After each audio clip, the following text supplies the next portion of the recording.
Hi, friends. So I'm gonna try to record in here. I've realized I have a theory on why, it's doing some weird camera stuff if I record in this room. It's just easier for me to record in this room, though. So, I think that it might be, basically just what it is this room is dark. I had a sunlight lamp that was keeping it kind of not as dark, but that sunlight lamp has gone off into the whatever little energetic place that dead sunlight lamps go to. So anyway, then I replaced the sunlight lamp, but it wasn't strong, so that one also has died. So right now I don't have a sunlight lamp, so that is the difference in the lighting in this room. So I apologize if it looks grainy or something, because like when I see myself, I see snow, sort of. In any case, I wanted to update on the, I am working with, I was beginning sort of like, I had pre-ordered this Heart's Path Tarot, and I do feel like it really resonates, with my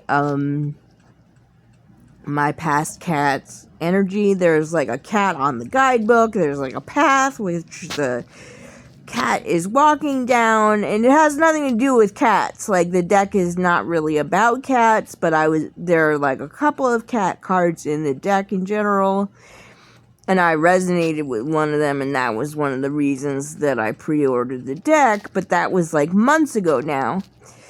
I just wanted to update you that basically when I first posted that I'm going to do this deck study of this Heart's Path deck, then I had grief-related brain fog. Like, I've been having just in general brain fog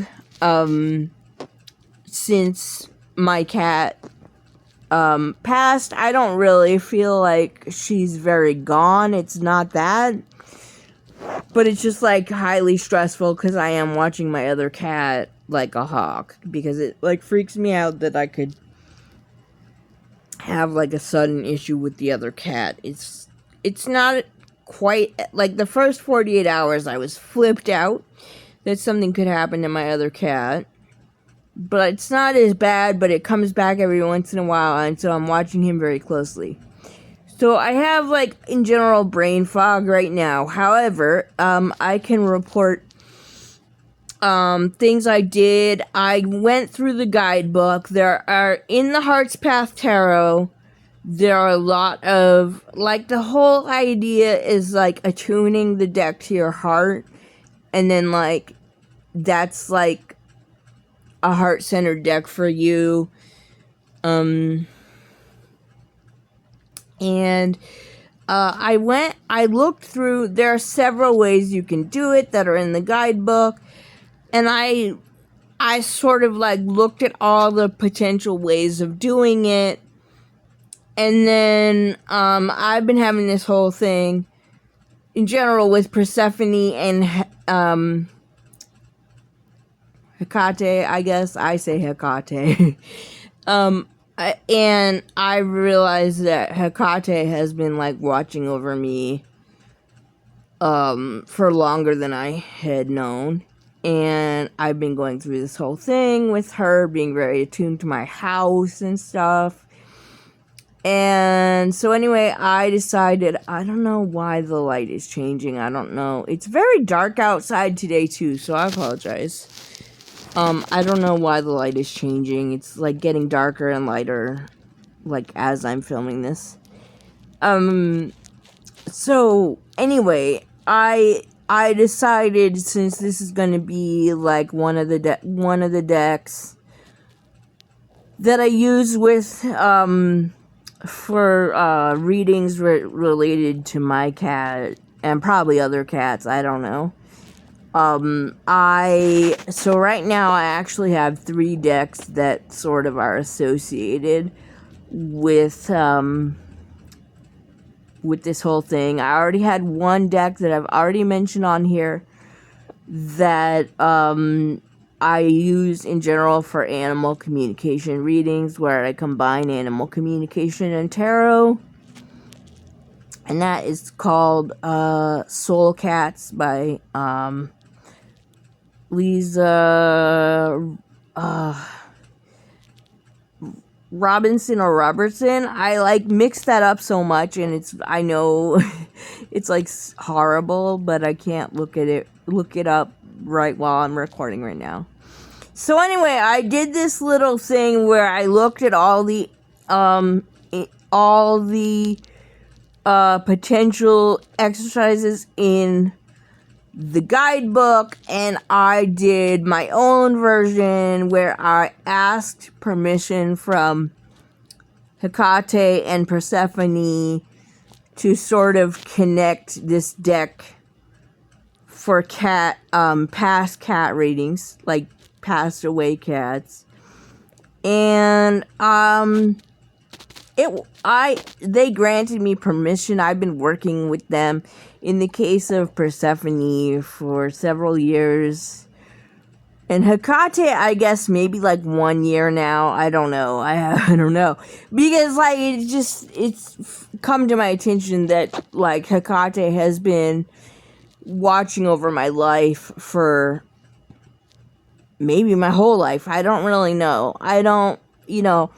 But she has a strong presence in this particular house, so I don't know if it started when I got to this particular house where I live. I don't know. I get a lot of information, but I don't get everything. But in any case, she's been watching over me for like longer than I had realized. So I did like a little like opening ritual to connect it to my energy, but also their energy.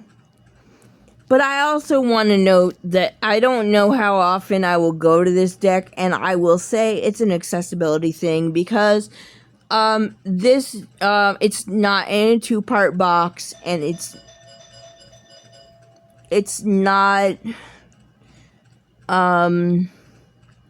I don't know if you heard that. That was my doorbell, and I don't know what it is. It's somebody very intense who rang like 10 times. So anyway, I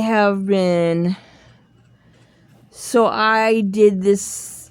Sorry, I just lost track of time, my thought, because that was actually kind of scary. I have like people who try a lot at my front door, but it's I'm trying to move.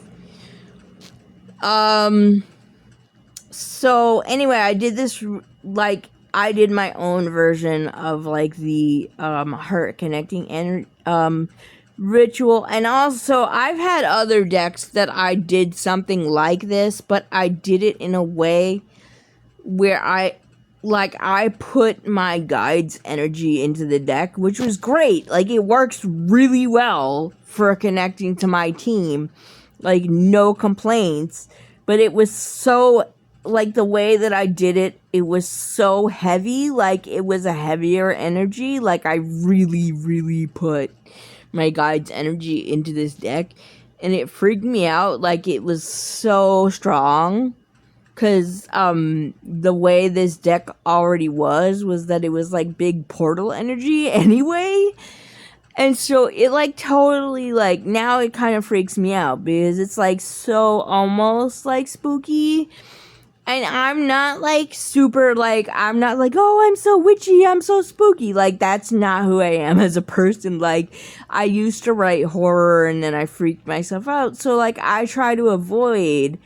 Like, yes, I have mediumship ability, But, like, I'm not trying to be, like, extra witchy or anything. I'm not trying to be extra anything.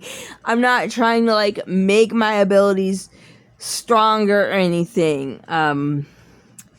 Because they have been strong enough since I was 8.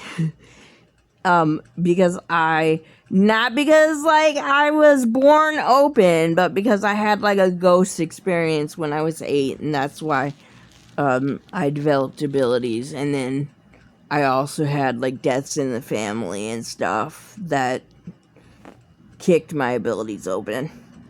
But in any case, so I have dedicated this deck to Persephone and Hecate. I have also, like, then I did touch every card, which is a way to give your energy to the deck. And I have to say, the way I did it this time, it's not as heavy of an energy this time. But the other thing is that I'm still not sure how often I'll reach for this deck because it's not a 2-part box and it's not a traditional Hay House box. And it would be fine for most people, but for me, the box is a little tight. And so it's like a kind of, I have lower dexterity. And so tarot is already like a big thing that I sometimes have to do a reading over several days. And, so anyway, I don't know how often I will be reaching for this deck because the box is tight, but I have Soul Cats and I have a third deck that I will be talking about on this channel. It is a unicorn deck, and I like unicorns, but my team was like, this unicorn deck is for your cat. And I'm like, okay. So I have like a unicorn deck that I have for my cat as well. So those are my, I think it's just called the Unicorn Tarot by Sarah Star or something like that. It's like last name Star, Sarah Star, I think. So anyway, they had me get a copy. Well, I got a copy and a backup copy because it's in a tuck box. So I have like one copy I'll probably be using and one I'll be keeping because tuck boxes don't last very long for me. But anyway, that's where I am with this. I actually have 3 decks. I will figure out a title for this. I'm running out of space. So I don't know exactly when I'm posting this. So anyway, so I took 2 weeks to just like get out of the brain fog, and I'm still having brain fog. And then like this 1 week, all I'm doing is attuning to the deck. So that's what I'm doing. I'm attuning to the deck. It's going fine. It's not as heavy of an energy as other times that I've like attuned to a deck, but then I'm freaked out to use the deck. I just don't know how often I'll be reaching for it because the box is kind of an ordeal for me. It is a magnetic closure, and I don't like have any issue with that. It's just like the inner area of the box is really like tight around the cards. So like reaching for all the cards is like kind of an ordeal. And I want to mention the accessibility stuff because that's why I do tarot videos. So anyway, and it is accessibility stuff. Period. End of story. So that's my first week working with the Heart's Path Tarot, but I also have other decks that I'm associating with my cat. And that's what's going on for me right now. So that's part of the study I'm doing. So I hope this is helpful to someone. And I'm going to stop here. I don't know if anything messed up this video between the light levels and everything else. But yeah, I hope I will be able to post this. Okay, you know what to do with all the buttons. Okay, if you appreciate my content, you know what to do.